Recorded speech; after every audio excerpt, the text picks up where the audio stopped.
ছবিতে আপনারা যে মহিলাকে দেখতে পাচ্ছেন ইনার নাম হচ্ছে এলিজাবেথ এসকালোনা, আর যে বাচ্চাটি দেখতে পাচ্ছেন তার নাম হচ্ছে জসলিন।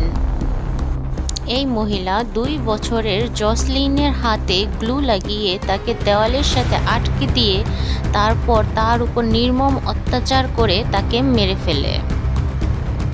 23 বছর বয়সী এলিজাবেথ এসকালোনা 5 সন্তানের জননী।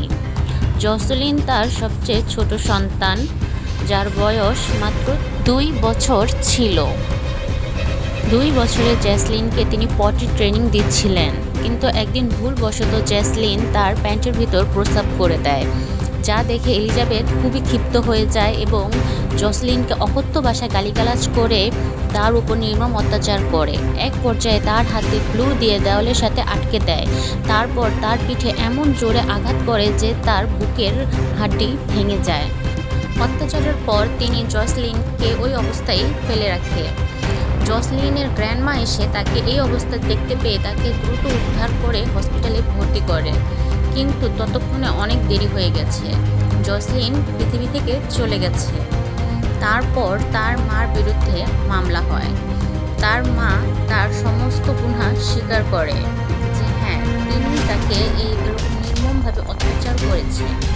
তার 3 সন্তান তার বিরুদ্ধে সাক্ষী দেয় যে তারা দেখেছে জসলিনের উপর অত্যাচার করতে তার মাকে।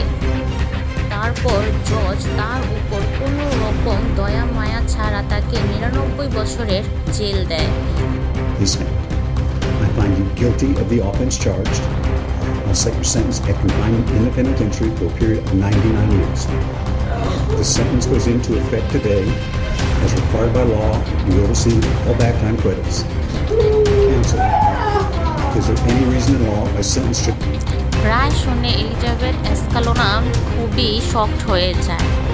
সে অনেক অনুরোধ করে তাকে একটা সেকেন্ড চান্স দেওয়ার জন্য, কিন্তু জজ সাহেব তাকে কোনো সেকেন্ড চান্স দেয় না। সে তাকে তার সর্বোচ্চ শাস্তি প্রদান করে।